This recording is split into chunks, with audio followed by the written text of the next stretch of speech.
ফরিদপুর মহানগর যুবদলের সভাপতি বেনজির আহমেদ তাবরিজকে নিয়ে দলের মধ্য থেকে গভীর ষড়যন্ত্র করা হচ্ছে বলে দাবি করেছেন দলটির নেতাকর্মীরা। ষড়যন্ত্রের অংশ হিসাবে রাজপথের পরীক্ষিত এ নেতাকে নিয়ে পত্রিকায় মিথ্যা সংবাদ পরিবেশন করা হয়েছে বলে দাবি তাদের। তাবরিজকে নিয়ে পত্রিকায় প্রকাশিত সংবাদটি নিয়ে বেশ সমালোচনা শুরু হয়েছে জাতীয়তাবাদী দলের নেতাকর্মীদের মাঝে। একটি মিথ্যা সংবাদকে কেন্দ্র করে তাকে যুবদল থেকে বহিষ্কারটি কোনোভাবেই মেনে নিতে পারছেন না দলের অধিকাংশ নেতাকর্মীরা।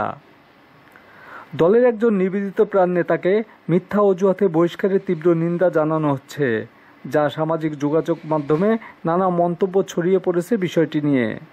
পত্রিকায় সংবাদ প্রকাশের পর তদন্ত না করে এবং শোকজ নোটিশ না দিয়ে দল থেকে বহিষ্কারের বিষয়ে দলের গঠনতন্ত্র নিয়ে প্রশ্ন তুলেছেন তৃণমূলের নেতাকর্মীরা। দীর্ঘদিন ধরে রাজপথে আন্দোলন সংগ্রামে থাকা এবং আওয়ামী লীগের দুঃশাসনে নির্যাতিত নেতা বেনজির আহমেদ তাবরিজ 5ই আগস্ট আওয়ামী লীগ সরকারের পতনের পর নিজের জীবন বাজি রেখে কোতোয়ালি থানাসহ বিভিন্ন স্থাপনা রক্ষার চেষ্টা করেন, যা বেশ প্রশংসিত হয় শহরবাসীর মাঝে। দীর্ঘদিনের রাজনৈতিক সুনাম নষ্ট করতেই পত্রিকায় এমন প্রচারণা বলে অভিমত বেনজির আহমেদের। রাজনৈতিক ক্যারিয়ার নষ্ট করতে পরিকল্পিতভাবে এমন কাজ করা হয়েছে বলে সংবাদ সম্মেলনে দাবি করেন তিনি। দীর্ঘদিন আন্দোলন সংগ্রামের পরে এই স্বৈরাচার হাসিনা পতন হওয়ার পরে আমাদের নেতাকর্মীরা অনেকেই উচ্ছ্বসিত, অনেকে দীর্ঘদিনের এই নির্যাতনের শিকার হওয়ার পরে একটা পরিবেশে অনেকে আনন্দ প্রকাশ করেছে। ঠিক আছে, আনন্দ উল্লাসের মধ্য দিয়ে অনেকে এই কয়েকদিন পার করেছে।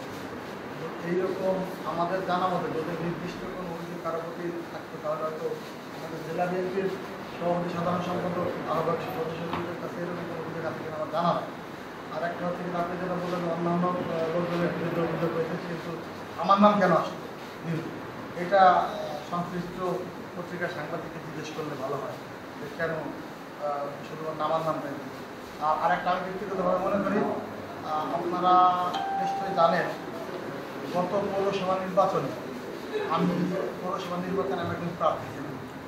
পরবর্তীতে আমাদের চৌধুরী কামাল ইবনে ইউসুফ সাহেবের বড় মেয়ে আমাদের নায়েব ইউসুফ আফা, উনি দলীয় মনোনয়ন পাওয়াতে আমি মনোনয়নটা প্রত্যাহার করে দিই, কিন্তু আমি প্রার্থী ছিলাম, প্রত্যাহার করে দিই। সেই থেকে আমার ইচ্ছা পৌরসভা নির্বাচন করা। এবং আপনারা নিশ্চয়ই দেখেছেন আমি ব্যক্তিগতভাবে বিভিন্ন সামাজিক কর্মকাণ্ড, ধর্মীয় কর্মকাণ্ড উপস্থিত দেখার চেষ্টা করি বা শারীরিকভাবে নিজের উপস্থিতিটা নিশ্চিত করার চেষ্টা করি।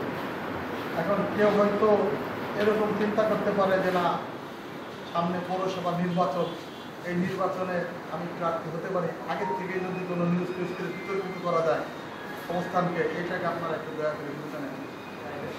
এটা আমি মনে করি। এর বাইরে আমি একটা আল্লাহ তাআলাকে আদিন নাদিন রেখে বলতে পারি যে আমি ব্যক্তিগতভাবে কখনোই এরকম কোনো কর্মকাণ্ডের সাথে আমি কখনোই জড়িত। এটা আমার পরিবার থেকে আমাকে শিক্ষা দেয় নাই, আর এগুলো আমাদের দ্বারা কখনোই সম্ভব।